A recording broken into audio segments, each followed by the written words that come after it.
Our headline story, Egypt rejoins emerging markets index. Single-digit inflation, improved liquidity, and of course, massive infrastructural development. Yes, that is North Africa's most populous nation, Egypt.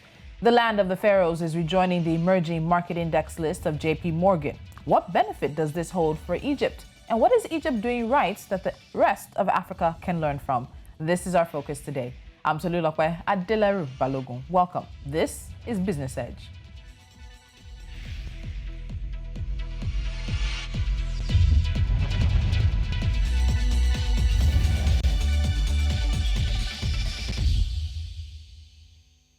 Egypt has been put on JP Morgan's watch list for its emerging market government bond index, says Finance Minister Mohamed Mait. Now, Egypt was delisted from the index in 2011. The index is a benchmark for measuring the total return performance of international government and corporate bonds issued by emerging market countries that must meet specific liquidity and structural requirements. According to the Finance Ministry of Egypt, JP Morgan putting the country under review comes in preparation for Egypt's rejoining of the index within a maximum period of 6 months. It is expected that Egypt will enter with 14 issues with a total value of about $24 billion, with their percentage in the index expected at 1.78%.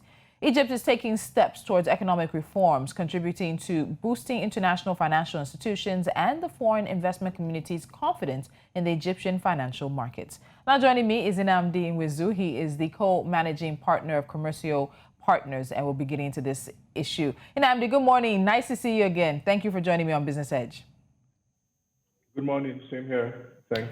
Yeah, so let's start with a bit of definition. So we hear these tags and these terms a lot: developing country, third world, first world, emerging markets, and things like that. So for the benefits of this conversation, what qualifies a country to be termed as an emerging market? Well, there are certain indices that are tracked. So you have frontier markets, you have emerging markets, you have developed countries, right? And it depends on who is basically running that definition. But there are certain indices and certain targets that certain countries are supposed to use, starting from the size of their GDP, right down to things like inflation and level of development that you have in that particular country, which now helps you term it as whether it's a frontier market, whether it's an emerging market, or if it will be considered as a developed economy. So naturally, if you look at the likes of the US and the UK, they would fall into what you would call developed economies, right? I mean, pretty obvious looking at the level of infrastructure that they have, looking at the size of their GDP and a lot of other indices. Okay, makes sense. So I touched a bit in the intro about what this JP Morgan Emerging Market Index is, but really let's expand on that. This Emerging Market Index does what exactly?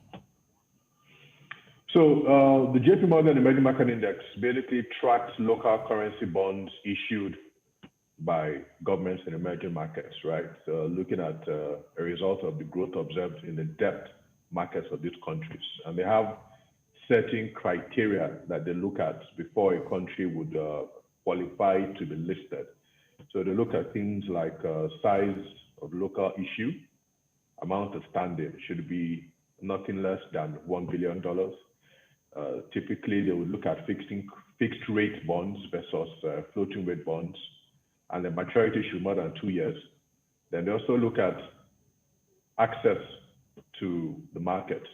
So where a market has capital controls or foreign investor faces constraints in being able to enter or exit the country. I mean, look, using Nigeria as an example, such countries would not qualify to be part of the emerging market index. And also consider things like liquidity. So how liquid are your bonds? How easy it is for their investors, for the people who track the index, to be able to copy the bond market or copy the index, replicate the index. Because what you do to replicate the index will be to buy the actual securities listed on the index. So what kind of liquidity do you have for those particular maturities or particular securities in a particular country? And all of that comes in towards being able to qualify as one of the emerging market bonds countries that they track. I mean, Nigeria used to be there, but got taken off the index in 2015, I believe.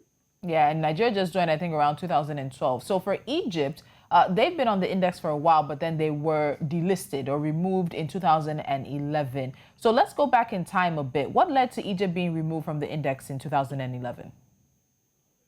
So Egypt was removed basically aftermath of the January 25th revolution. So with that, you had a lot of capital controls coming in based on the economic repercussions for all they went through. So all sorts of capital controls, and it also became difficult for people to access FX.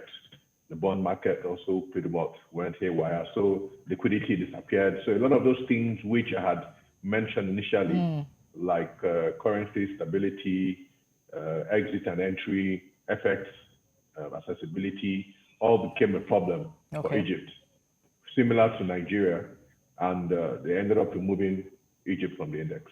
Okay, makes sense. So according to Egypt's finance ministry, work began about 18 months ago to rejoin the index. So let's talk about what work Egypt has been putting in. What has Egypt done to get them to this point we're on the watch list, which is one step closer to being back on the emerging index? What work has Egypt been doing? Well, they've had quite a good, strong economic performance. They talked about, or you can see the completion of IMF reform program, which has been a factor. They've had consistent primary budget surpluses since 2019. They've reduced their debt to GDP ratio, which stood at basically about 86% at the end of last year versus being above 100% towards primary 2019, I believe. And they've also floated their currency once again, so removing all sorts of capital restrictions and restrictions they had around FX, making it more accessible for foreign investors. So basically on the right track, but the kind of things that JP Morgan likes to see and the kind of things that World Bank and co like to see. Yeah, true. So it is expected that Egypt will enter with 14 issues with a total value, as I said earlier, about $24 billion. What kind of bonds are we expecting from Egypt, or what particular bonds would Egypt be issuing in this regard?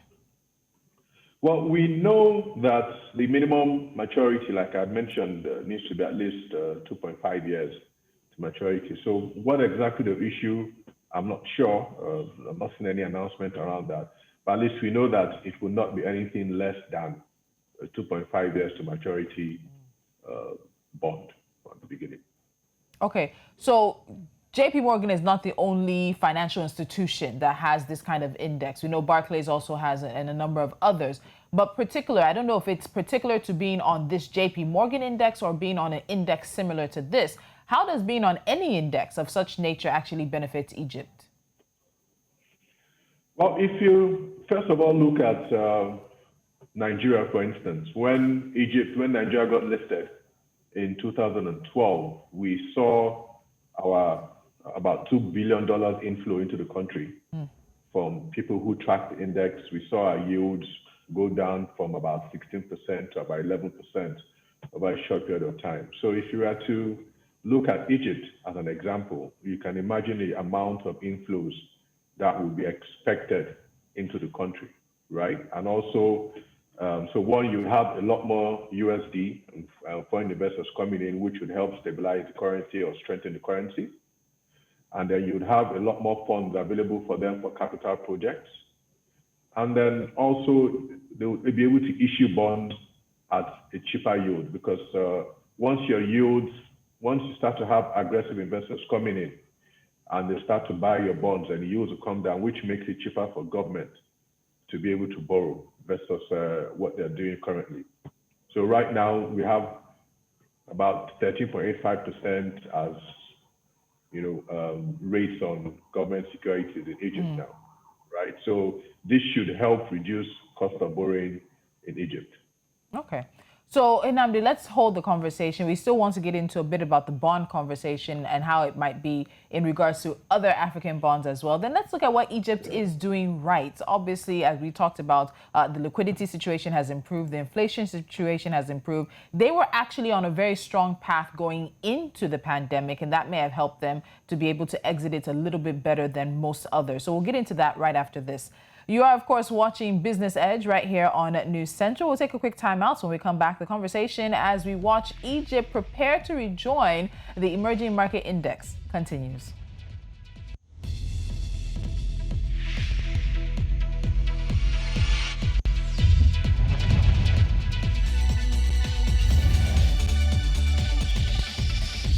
Still with me on Business Edge is the co-managing partner, Nnamdi Nwizu at Comercio Partners. Nnamdi, just a quick sideline in terms of the bond situation for many other African countries. So the pandemic has reduced borrowing and spending, and we see that, of course, that it's hitting African economies hard.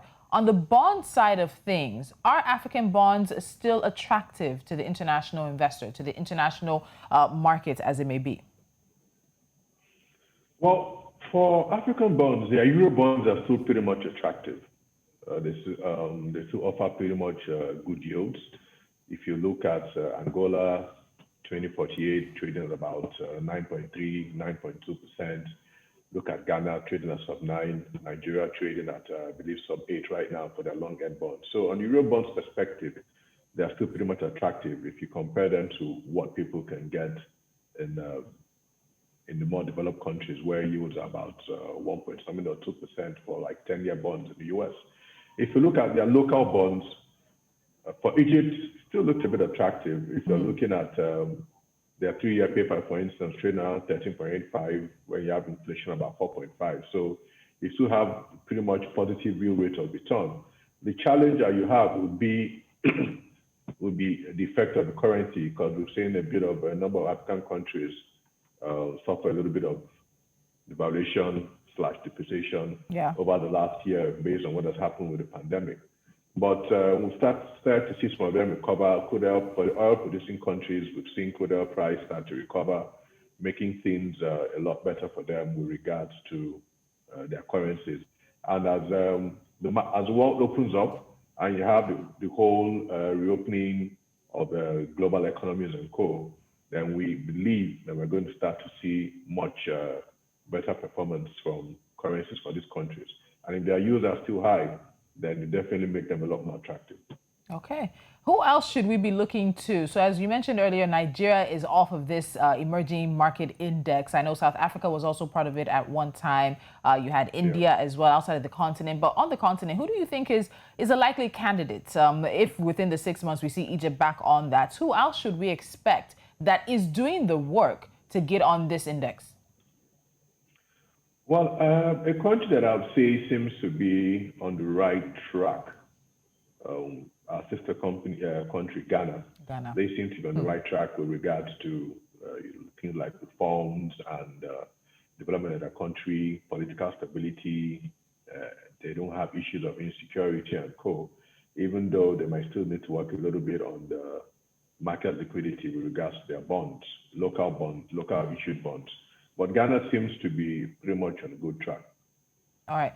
So according to the World Bank in its economic outlook for Egypt, the country entered the global COVID-19 crisis with improving fiscal and external accounts. But as we saw, it was hard for basically any economy to withstand the effects of the pandemic. And I want to put a notation here that we've seen that China apparently was the only economy that grew in the world during this time.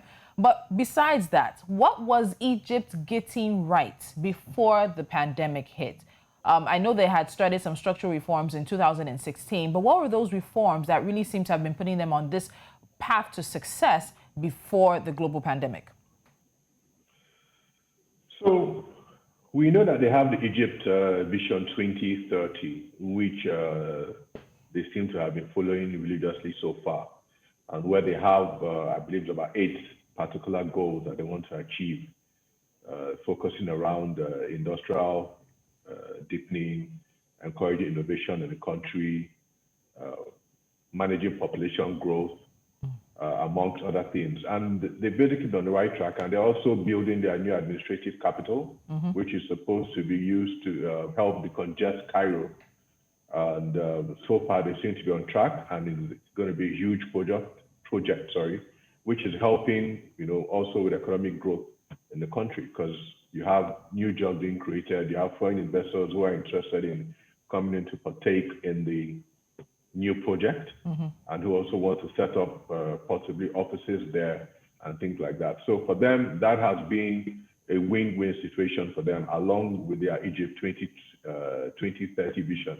And we also know that they borrowed about $9.8 billion from United Nations towards the Egypt 2030 program.